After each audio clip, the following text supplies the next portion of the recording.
નમસ્કાર દોસ્તો, આજે આપણે ભણીશું 8 માર્ચ 2026નું ઇમ્પોર્ટન્ટ કરંટ અફેર. સૌથી પહેલો પ્રશ્ન છે, ભારતીય બંધારણના કયા અનુચ્છેદ મુજબ રાષ્ટ્રપતિ દ્વારા રાજ્યપાલની નિમણૂક કરવામાં આવે છે? આનો સાચો જવાબ છે અનુચ્છેદ 155.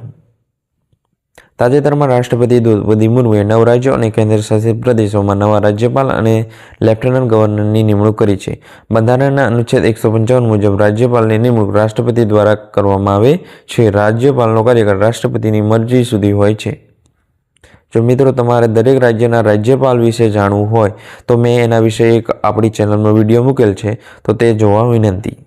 પ્રશ્ન બીજો, યુનાઇટેડ નેશન વુમન 2026ના રિપોર્ટ અનુસાર વિશ્વમાં મહિલાઓને પુરુષોની તુલનામાં કેટલા ટકા કાનૂની અધિકારો પ્રાપ્ત છે? આનો સાચો જવાબ છે 64%. પ્રશ્ન ત્રીજો, કેન્દ્રીય ગૃહમંત્રી અમિત શાહ દ્વારા જનગણના 2027 માટે કયા શુભંકર લોન્ચ કરવામાં આવ્યા છે? આનો સાચો જવાબ છે પ્રગતિ અને વિકાસ. વર્ષ 2027ની જનગણના માટે 2 માસ્કોટ લોન્ચ કરાયા છે, પ્રગતિ મહિલા અને વિકાસ પુરુષ. આ ભારતની પ્રથમ ડિજિટલ જનગણના છે જે ઓક્ટોબર 2026થી શરૂ થશે. આ દેશની 16મી અને આઝાદી પછીની 8મી જનગણના છે. પ્રશ્ન ચોથો, ટાઈમ મેગેઝિન દ્વારા જાહેર કરાયેલ વુમન ઓફ ધ યર 2026માં લિસ્ટમાં કયા એકમાત્ર ભારતીય મહિલાનો સમાવેશ કરવામાં આવ્યો છે? આનો સાચો જવાબ છે સફીના હુસૈન. એજ્યુકેટ ગર્લ સંસ્થાના સ્થાપક સફીના હુસૈનને આ યાદીમાં સ્થાન મળ્યું છે. તેઓ રૂરલ એરિયામાં છોકરીઓના શિક્ષણ માટે કામ કરે છે.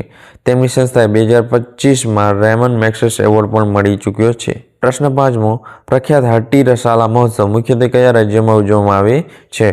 આનો સાચો જવાબ છે મહારાષ્ટ્ર. પ્રશ્ન છઠ્ઠો, તાજેતરમાં જીઆઈ ટેગ પ્રાપ્ત કાર્બી આંગલોંગ આદુની નિકાસ લંડનમાં કરવામાં આવી છે. તે કયા રાજ્ય સાથે સંબંધિત છે? આનો સાચો જવાબ છે અસમ. આસામના કાર્બી આંગલોંગ જિલ્લામાં પહાડી વિસ્તારોમાં ઝૂમ ખેતી દ્વારા આ આદુ ઉગાડવામાં આવે છે. તેને 2015માં જીઆઈ ટેગ મળ્યો હતો. તેની તીખાશ અને સુગંધને કારણે તે ફાર્માસ્યુટિકલ ઉદ્યોગમાં ખૂબ જાણીતું છે.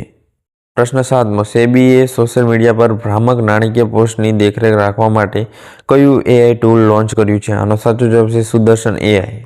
સેબીએ સુદર્શન એઆઈ ટૂલ લોન્ચ કર્યું છે જે બિનઅધિકૃત ઇન્ફ્લુઅન્સર, ફાઇનાન્શિયલ ઇન્ફ્લુઅન્સર દ્વારા મૂકવામાં આવતી ખોટી ટિપ્સ અને ભ્રામક પોસ્ટને ટ્રેક કરીને હટાવવાનું કામ કરશે. સેબીના વર્તમાન અધ્યક્ષ તુહિનકાંત પાંડે છે.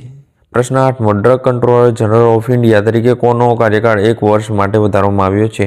આનો સાચો જવાબ છે ડોક્ટર રાજીવ સી રઘુવંશી.